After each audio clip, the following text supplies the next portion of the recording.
Fala pessoal, estamos aqui em mais um Resenha de Mestre, um videocast podcast do mestrado profissional da Baiana de Direito e do grupo Transformações da UFBA. E aí, bora resenhar? Estamos aqui hoje com Cláudia Albagli. Cláudia é doutora em Direito pela Universidade Federal da Bahia, é professora na Universidade Federal da Bahia e professora na Faculdade Baiana de Direito. Claudinha, muito obrigada por ter topado conversar com a gente. Um prazer te receber aqui. Alegria, felicidade minha de estar aqui com você, Gabriela. Estava esperando, viu? Não, já também, estava ansiosa já por gravar com você. A gente vai conversar hoje sobre um tema que você escreveu no seu doutorado, que é instrumentos de participação, de ampliação da participação democrática nos processos, mas antes eu queria saber um pouco de você, assim, eu queria saber como foi sua escolha para você ser professora, para você ser pesquisadora, como é que isso tudo começou? Na verdade, acho que não foi uma escolha, né? Não foi, assim, um caminho retilíneo.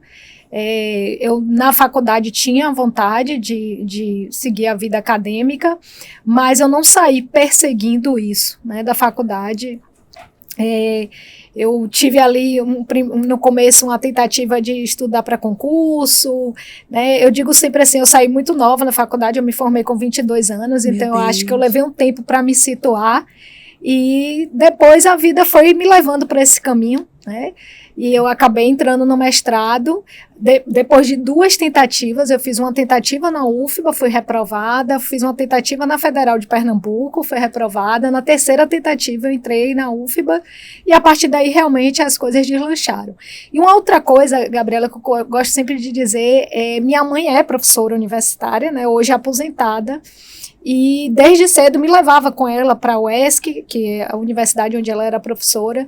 Então eu cresci nesse ambiente, né? Cresci literalmente de levar a bicicleta para ficar brincando no campus, final de semana. Então eu acho que às vezes a gente não imagina, né? Eu não saí da faculdade perseguindo isso, mas isso estava em mim e acabou acontecendo. Mas durante a graduação, assim, tu já tinha pensado em fazer mestrado, doutorado, já durante todo esse processo, ou foi uma coisa que depois que tu se formou, tu não, agora eu vou perseguir? Não, eu tinha pensado assim, eu tinha vontade de fazer mestrado, mas não foi meu objetivo primeiro pós-faculdade, né? Eu pós-faculdade fui estudar para concurso, não tive êxito, né, no primeiro momento, depois até passei, nunca fui chamada, mas enfim, assim, mas meu objetivo inicialmente foi fazer concurso. E depois, acho que de uns 2, 3 anos, eu retomei a ideia do mestrado e comecei a fazer essas seleções, como eu lhe falei, sendo primeiro reprovada, depois aprovada. E do mestrado para o doutorado, foi um caminho que tu já estava pensando? Aí foi. Aí já estava mais consolidada. Foi, porque durante o mestrado eu já estava dando aula, né? E logo depois que eu concluí o mestrado, eu fui aprovada na UFBA. Ai, que massa. Em 2011. Então, assim, fazer o doutorado era um caminho natural, né? Era preciso até, né, para a carreira. E assim, a vida docente é uma vida que me agrada, eu gosto muito da sala de aula. Então, eu não via o doutorado como um sacrifício, eu via realmente como um caminho natural desse processo de aprendizado, né?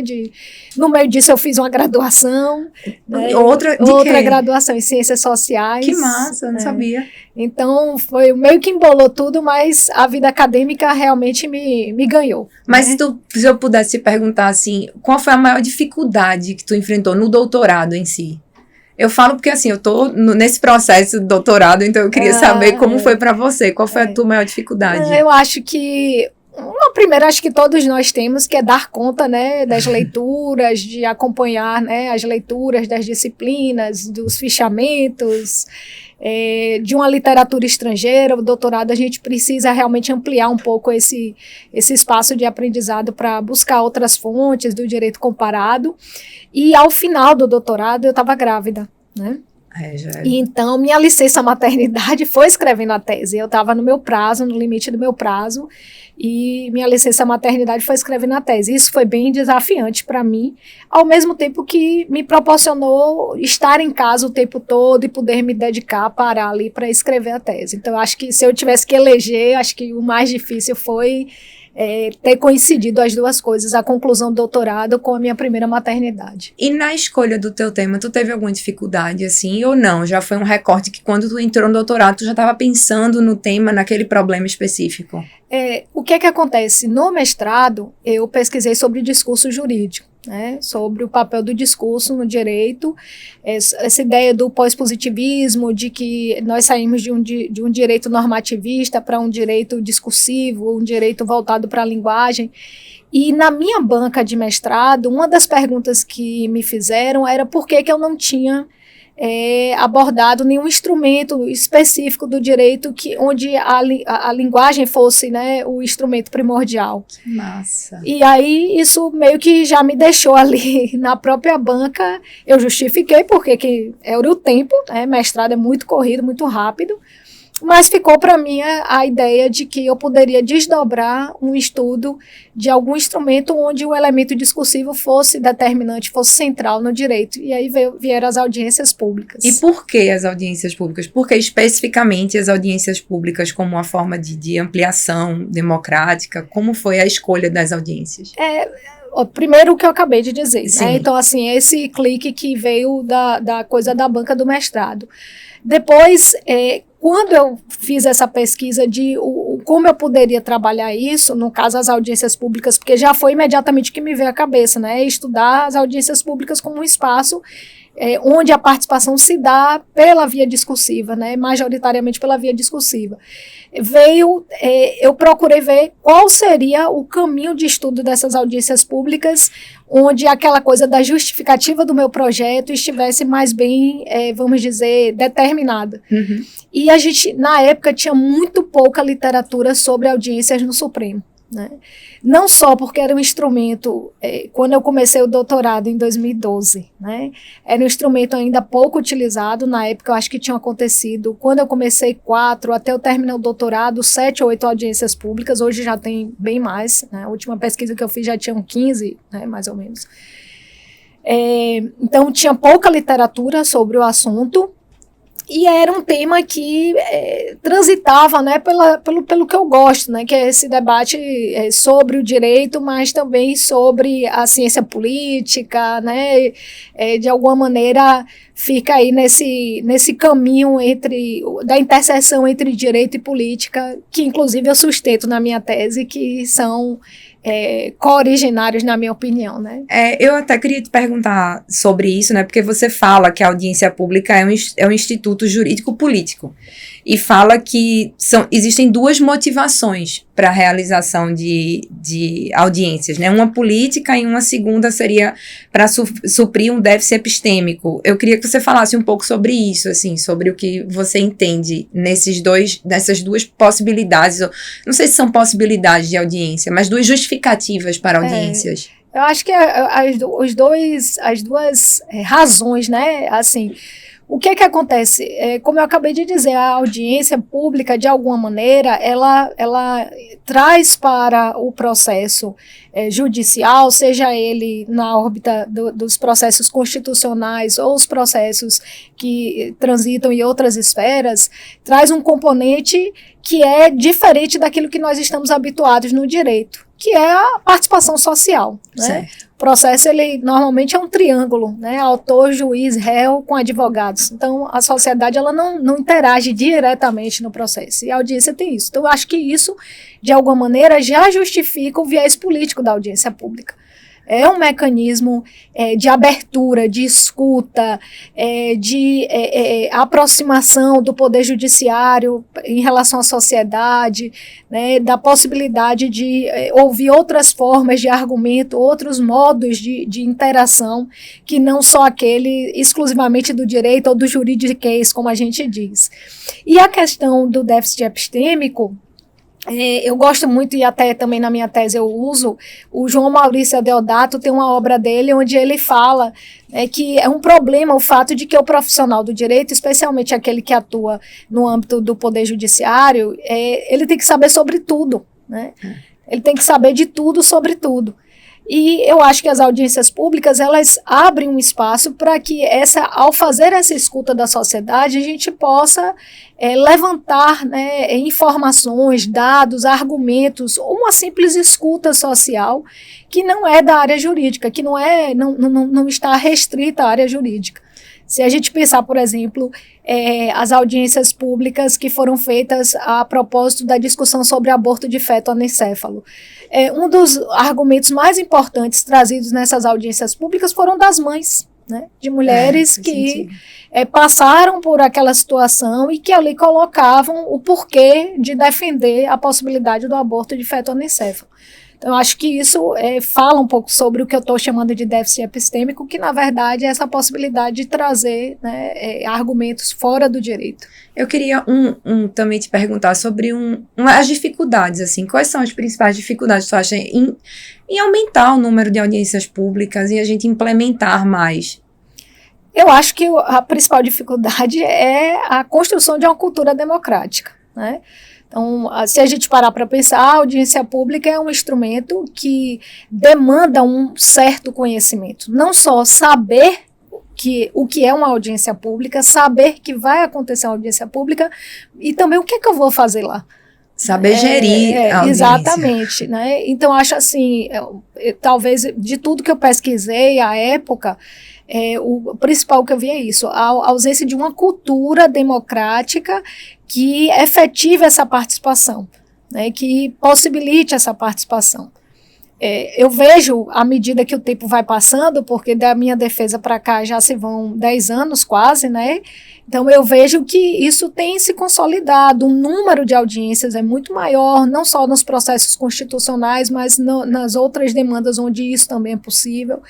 E as pessoas entendem melhor para que serve aquele espaço, como se dá a sua participação naquele espaço, mas ainda assim, se a gente considerar que esses instrumentos são pós-constituição e ainda assim, né, a legislação dos processos constitucionais é de 99, então ainda é muito recente, é natural que essa cultura ainda esteja se formando. Eu queria te perguntar também, Claudinho, o seguinte, você acha que o fato dessas dificuldades que você mencionou faz com que a gente tenha, academicamente, um debate maior da participação técnica do que da participação popular das audiências públicas? Eu não sei se tem um debate maior ou se há uma preocupação maior em preparar, né, os profissionais a estarem naquele espaço. Entendi. Né? Até porque me parece, Gabriela, eu posso estar equivocada, mas me parece que no momento em que o corpo técnico tem preparação para estar naquele espaço e usa devidamente aquele espaço, a tendência é de que a população em geral seja também, vamos dizer assim, melhor preparada para aquilo, né? E a gente tem visto aí que eu acho que é um esforço conjunto em torno disso, né? Recentemente, tem 2 semanas, não, tem 1 mês já, saiu a recomendação do CNJ para a questão dos processos estruturais, que se assemelham aos processos onde há audiência pública, pela multipolaridade, pela diversidade, né, a complexidade dos temas, etc. E você veja que há realmente uma preocupação em que o profissional ele entenda o que são esses processos estruturais. Então, acho que é uma coisa puxando a outra. Entendi. Né? Eu queria te falar um pouco sobre os interesses. Você fala, quando eu estava lendo até um artigo seu que saiu acho que foi na revista da ANEP, que fala sobre o seu trabalho, e eu vi que você falou sobre os interesses em jogo. Você diz que é essencial identificar quais são os interesses que estão em jogo. E aí eu queria te saber por quê, assim, por que a motivação da participação do sujeito no processo importa, e não apenas o conteúdo dessa participação. Na verdade, não é que apenas o conteúdo não importe. Esse artigo que eu escrevi, lhe digo, pensando muito no advogado que atua no processo, no juiz que atua no processo onde acontece uma audiência pública. Foi, assim, uma escrita muito voltada para a prática jurídica. Sim. Porque, como eu lhe disse, nós estamos acostumados aos processos triangulados, né? Onde eu advogo para o autor, encaminho o juiz recebe. Quando muda esse desenho, há uma certa dificuldade como lidar com isso. E acho que é essencial para haver um aproveitamento e para fazer funcionar um processo, inclusive com soluções, não só decisões judiciais, mas soluções possivelmente consensuais, que se identifique quais são os interesses em jogo. Né? A gente está falando de uma gama de pessoas que possivelmente estão envolvidas nesses processos, com uma diversidade muito grande de demandas, né? Se a gente pegar uma audiência pública da construção de uma construção de grande impacto ambiental, há ali uma multiplicidade de interesses envolvidos. Então, no momento que a gente consegue perceber que interesses são inexcedíveis para um grupo, que interesses são apenas desejáveis, que interesses são importantes, que foi a classificação que eu fiz entre essencial, importante e desejável, é muito mais fácil a gente conseguir consensualizar ou pelo menos chegar a uma solução razoável do processo. Entendi, Claudinha, entendi. Eu gostei muito desse artigo. Foi um artigo que realmente me despertou muita reflexão. Além da sua tese de doutorado, esse artigo para mim foi muito especial, assim, quando eu estava me preparando para conversar contigo.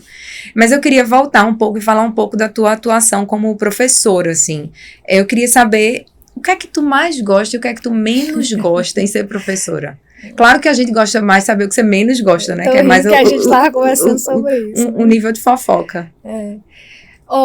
Acho que eu mais gosto da sala de aula, viu, Gabriela?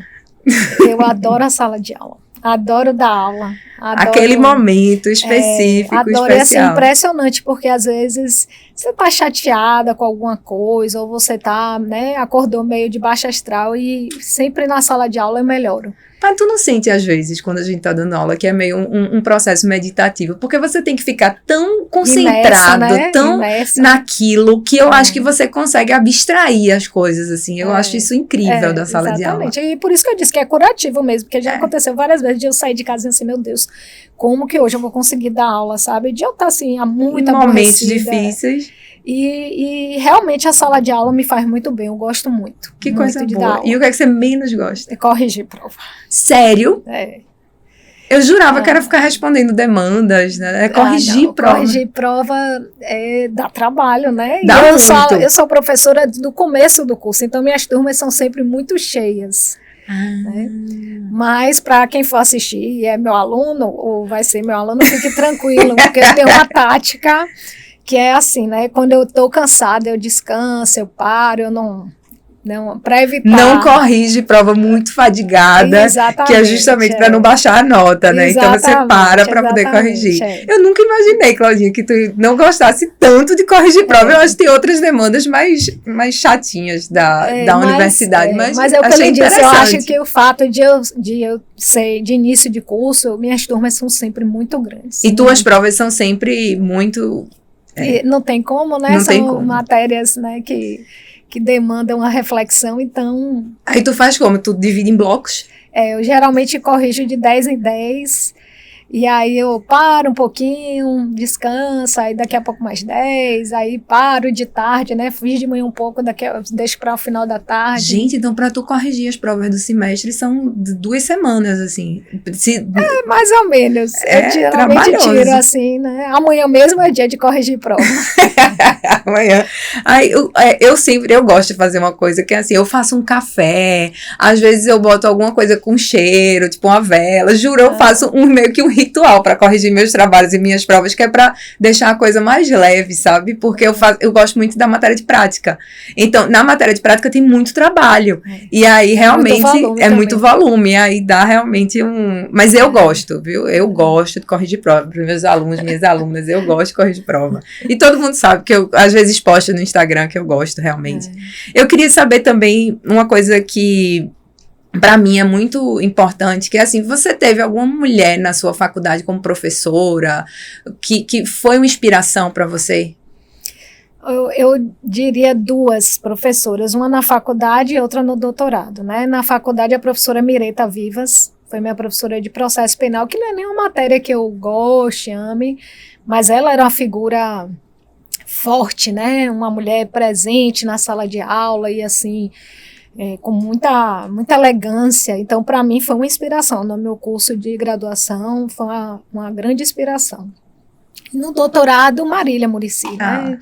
Não poderia deixar de ser, além de ser minha orientadora, a professora Marília é realmente, eu diria assim, um caso à parte, sério mesmo, eu nunca vi ninguém em sala de aula fazer o que ela faz.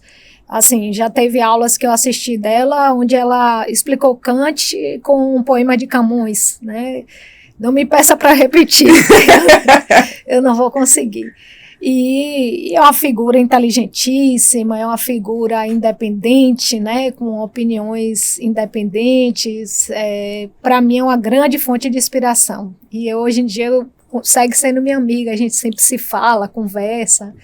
Pô, que honra, né? Com certeza, demais.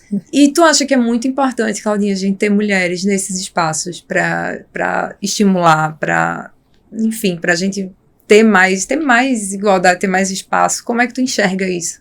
Eu acho essencial, né? Essencial. É claro que se nós compararmos com... Não precisa ir longe, né? A minha época de faculdade, hoje você já tem muito mais mulheres nesses espaços. Mas ainda muito menos, né, Gabriela? Se a gente pegar o corpo docente das faculdades de Direito, a gente vai ver que ainda é uma maioria masculina. Né? Se a gente pegar... E tu passou por isso, né, em alguns momentos. Exatamente. Né? Eu estava comentando, né, para o pessoal que está assistindo, estava comentando com ela que quando eu cheguei no mestrado da UFBA, eu entrei numa turma que eram 17 pessoas, 16 homens e só tinha eu de mulher. Então, sintoma muito de como ainda há espaço a ser ocupado, e quando a gente sobe, né, quando eu digo assim, quando a gente vai para os espaços de poder dentro da estrutura do sistema de justiça, igualmente. Né? Vai diminuindo, né? Nós tivemos a primeira presidente da OAB Bahia, mulher, agora. Né?